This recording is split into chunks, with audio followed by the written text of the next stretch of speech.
KEAM 2024 normalise score C കേരളയുടെ വെബ്സൈറ്റിൽ publish ചെയ്തിട്ടുണ്ട്. ഇപ്രാവശ്യം എൻട്രൻസ് എക്സാം പല സെഷനുകളായി നടത്തിയതിനാൽ എല്ലാ സ്കോറുകളും നോർമലൈസ് ചെയ്തായിരിക്കും പബ്ലിഷ് ചെയ്തിരിക്കുന്നത്.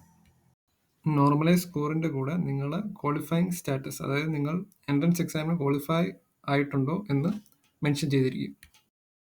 5-ാം തീയതി നടത്തിയ എക്സാമിൽ ഫിസിക്സ്, കെമിസ്ട്രി, മാത്സ് എന്നിവ ഉള്ള സെക്ഷനുകളിൽ നിന്ന് ഓരോ ക്വസ്റ്റ്യൻ വീതം ഡിലീറ്റ് ചെയ്തിട്ടുണ്ട്. 6-ാം തീയതി ഫിസിക്സിൽ നിന്ന് 2 ക്വസ്റ്റ്യൻ ഡിലീറ്റ് ചെയ്തിട്ടുണ്ട്. 7-ാം തീയതി ഫിസിക്സിൽ നിന്ന് 2 ക്വസ്റ്റ്യൻ, കെമിസ്ട്രിയിൽ നിന്ന് 1 ക്വസ്റ്റ്യൻ, മാത്സിൽ നിന്ന് 1 ക്വസ്റ്റ്യൻ വീതം ഡിലീറ്റ് ചെയ്തിട്ടുണ്ട്. 8-ാം തീയതി ഫിസിക്സിൽ നിന്നും മാത്സിൽ നിന്ന് 2 ക്വസ്റ്റ്യൻ വീതം ഡിലീറ്റ് ചെയ്തിട്ടുണ്ട്. 9-ാം തീയതി ഫിസിക്സിൽ നിന്ന് 3 ക്വസ്റ്റ്യൻ, കെമിസ്ട്രിയിൽ നിന്ന് 1 ക്വസ്റ്റ്യൻ, മാത്സിൽ നിന്ന് 4 ക്വസ്റ്റ്യൻ വീതം ഡിലീറ്റ് ചെയ്തിട്ടുണ്ട്. ഡിലീറ്റ് ചെയ്ത ക്വസ്റ്റ്യൻസിന് അനുസരിച്ചുള്ള റേഷ്യോ കൊണ്ട് ടോട്ടൽ മാർക്സിനെ കൺവേർട്ട് ചെയ്തിട്ടുണ്ടെന്ന്, ഓരോ സബ്ജക്റ്റിൻ്റെ ടോട്ടൽ മാർക്സിനെ കൺവേർട്ട് ചെയ്തിട്ടുണ്ടെന്നാണ് നോട്ടിഫിക്കേഷനിൽ മെൻഷൻ ചെയ്തിരിക്കുന്നത്. ഇവിടെ ഫോർ എക്സാമ്പിൾ 9-ാം തീയതി ഫിസിക്സിന് 3 ക്വസ്റ്റ്യൻ ഡിലീറ്റ് ചെയ്തിട്ടുണ്ട്.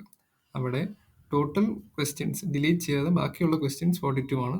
അതിനെ 45/42 എന്ന റേഷ്യോയിൽ 42 ക്വസ്റ്റ്യൻസിനെ മൾട്ടിപ്ലൈ ചെയ്യും.